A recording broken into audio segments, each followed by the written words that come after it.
أعوذ بالله من الشيطان الرجيم.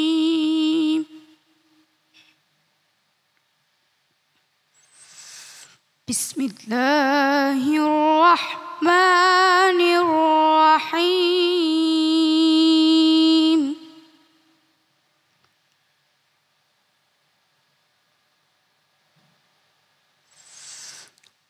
وأزلفت الجنة للمتقين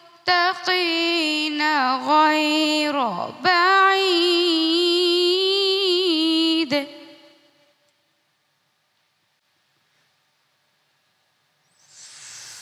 هذا ما توعدون لكل أواب حفيظ.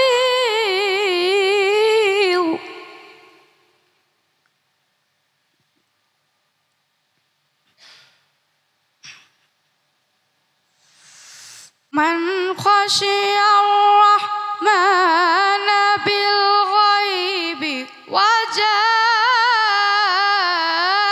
بقلب منيب.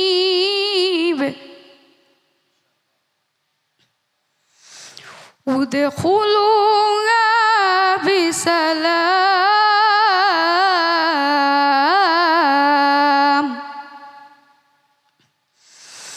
ذلك يوم الخلود.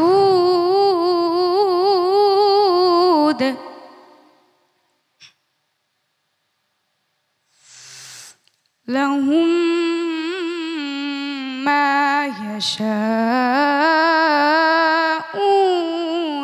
فيها ولدينا مزيد.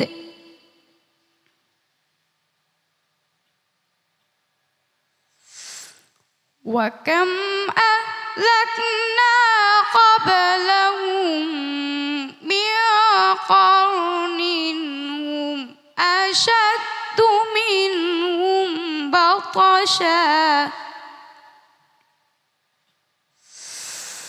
من قرن هم أشد منهم بطشا فنقبوا في البلاد.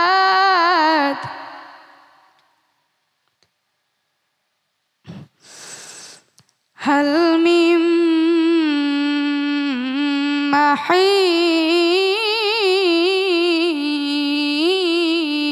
محيص.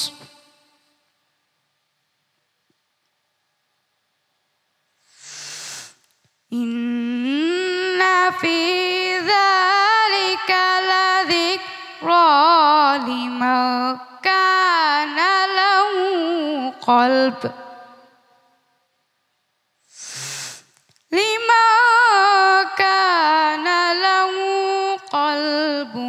أو ألقى السمع وهو شهيد.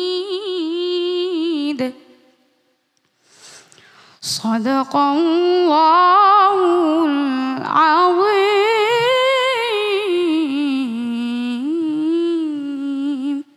মাশাআল্লাহ, এই ছোট্ট বয়সে মায়ের কোলে থাকার কথা, সেই চাঁদপুর থেকে ঢাকা রাজধানীতে এসে হাজার শিক্ষার্থীকে টপকে এই জাতীয় মঞ্চে এত সাহস করে তেলাওয়াত করা, এটা তো সত্যি একটা অনেক অসাধারণ কাজ, তাই না? এই অংশটুকু শুনতে চাইবো আমাদের প্রধান বিচারক, আপনি যদি একটু বলতেন। মাশাআল্লাহ মাশাআল্লাহ। আজকের আমাদের 12ই রমজানের আজকের এই দিনে ইফতারের পূর্বক্ষণে আমরা সর্বশেষ প্রতিযোগীর কাছ থেকে তেলাওয়াত শুনছিলাম। চারদিকে তাকালে মায়া হয়। জি, খুবই ছোট্ট, একেবারে সেই 10-11 বছরের এই ছোট্ট বাচ্চা আমাদেরকে তেলাওয়াত শোনালো, অথচ তার সাথে প্রতিযোগী যারা, তাদের বয়স 15, 16, 17, 18। তাদের সাথে যে তুমি এই পর্যন্ত টিকে এসছো, এই জন্য তোমাকে অসংখ্য ধন্যবাদ। মাশাআল্লাহ আবরার হোসেন আদি, আল্লাহ তোমাকে অনেক বড় একটি নিয়ামত দিয়েছেন, সেটা হলো হোসনে সাউত, সুন্দর একটি আওয়াজ আল্লাহ পাক তোমাকে দিয়েছেন। এখন কেরাত পড়তে হলে এই আওয়াজের সঠিক প্রয়োগ করতে হবে। আমি তোমাকে বলবো, তুমি একজন ভালো উস্তাদের কাছে যেয়ে প্র্যাকটিস করবে। আমি আশা করি তুমি একসময় বিশ্ব চ্যাম্পিয়ন হয়ে এই দেশের সম্মান নিয়ে আসবে। না, আমিন আমিন, চমৎকার।